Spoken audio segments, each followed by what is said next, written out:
All right, urine and vinegar, day 38. I've got to stop saying the P word at the start of my videos because there's a fleeting suspicion that it is fucking with my algorithm. I swore. Whatever. Anyway, piss and vinegar, day 38. Maybe tomorrow I won't swear. Incline dumbbell press, chest and triceps day.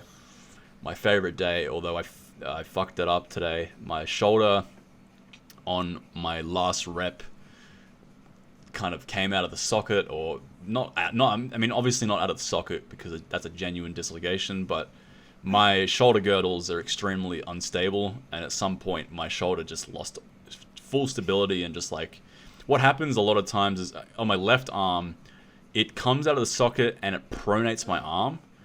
So my arm internally rotates, and then my right arm, it does something different. I can't even really remember what it does, but you can see there at the last second on the last rep, my left shoulder just fucking started pronating and it lost stability, and I had to stop. And I had another rep or two in me, which was really frustrating, especially because that was going to be another PR again. But anyway, I just did a rest pause and did a few more reps beyond failure.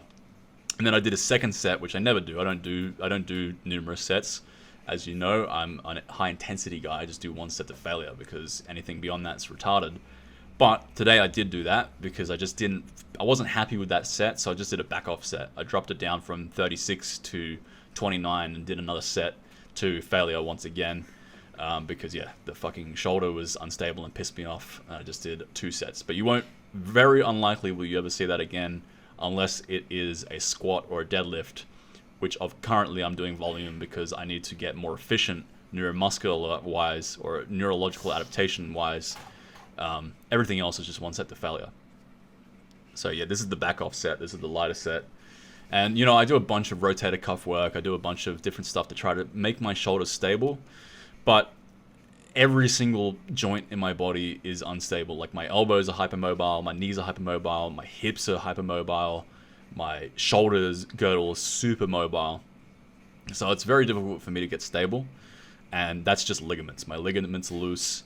No matter how strong I get the muscles that support, no matter how strong I get the tendons that support, I don't have that ligament support that the average person has.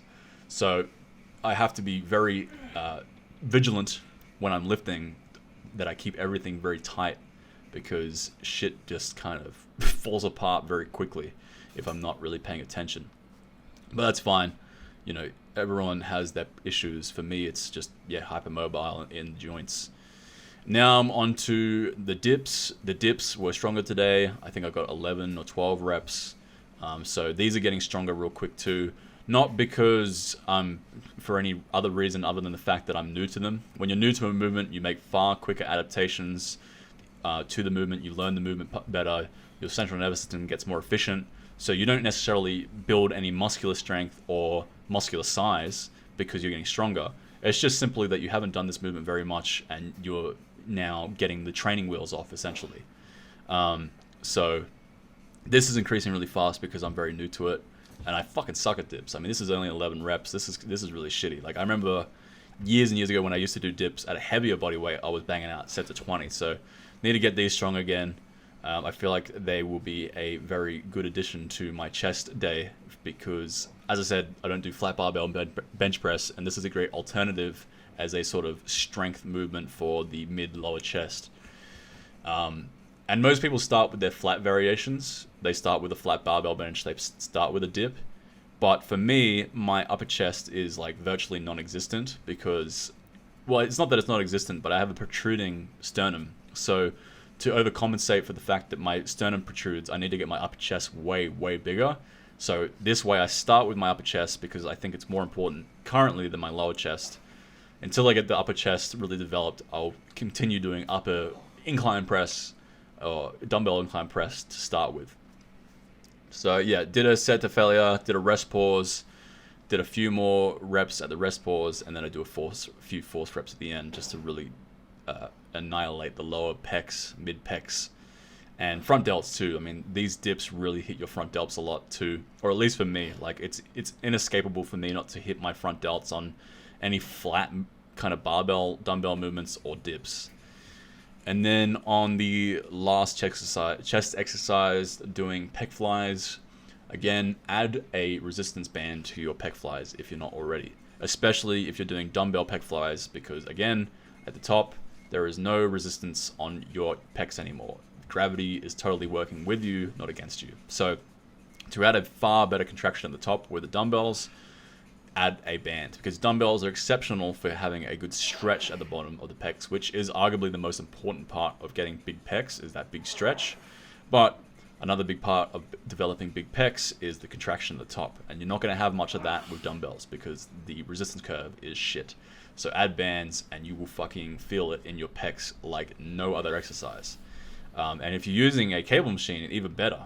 Then just add a band resistance to the cable stack, and that way at the top of the cable you will have even more of a contraction.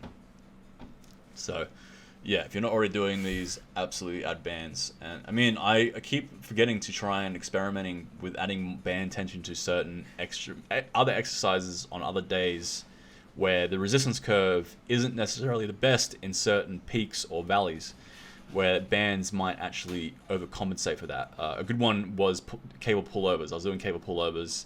Adding the band at the bottom really helped with that, helped with the contraction.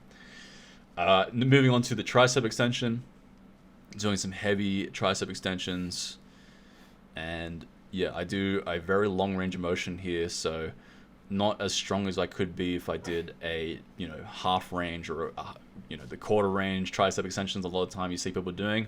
I don't believe in doing that. It's not good for the ego to do it this way because you can't do as much weight, but you get a better stretch in your triceps. I do a big drop set with these. And if you're not paying attention to your triceps, if you're not trying to get your triceps as big as possible, you're missing out. Yeah. Mainly because when you're natural, the triceps are much easier to develop than the biceps. They are a bigger muscle. They take 2/3 of the arm, or at least people say so. It will vary depending on your genetics, your insertions, etc. But for the most part, they are a little bit bigger. I would say it's not 2/3. I'd say it's more, probably more like 60-40 rather than 70-30. But it might be more, it might be less. I mean, you look at arm wrestlers, and a lot of times their biceps are bigger than their triceps. But my point is, they're much easier to get big because they do big pressing movements. I mean, you can close grip bench press way more than you can bicep curl. Unless, of course, you're extremely specialized in the bicep curl. But when I was at my best with my bench press, I would be close grip bench pressing 130 kilos for 5 reps pretty easily. There's no fucking chance I could ever strict curl 130 kilos for 5 reps. It's just literally impossible.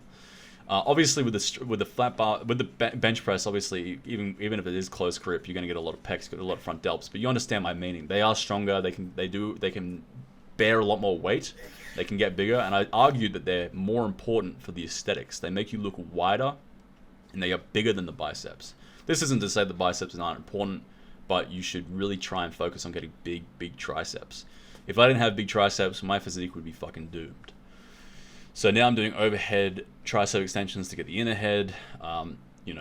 Even with the cable extensions, my inner head gets hit pretty hard just because I have very inner head dominant triceps. They take over a lot of the load.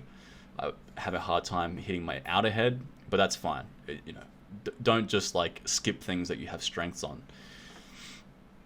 So yeah, doing a drop set here, and then that's it for today. Really, I mean, not super verbally gifted today. I'm kind of carb depleted. This is like the very end of my cut. I got 2 or 3 days before I can go back into my maintenance phase. So I apologize if I'm a bit drony. I'm not really making much sense, but yeah, everything should be a lot better next week. I'll be more onto it. I just ordered a 32 pack or 24 pack of fucking Red Bull, so I'll be zinging and speaking I can't even fucking speak, but yeah. And now you can see my triceps. I'm comparing my left and right tricep. My right tricep is bigger. My left tricep's more defined. It's very strange, but I'm gonna work on that imbalance. Anyway, see you guys for more Piss and Vinegar tomorrow. Bye bye.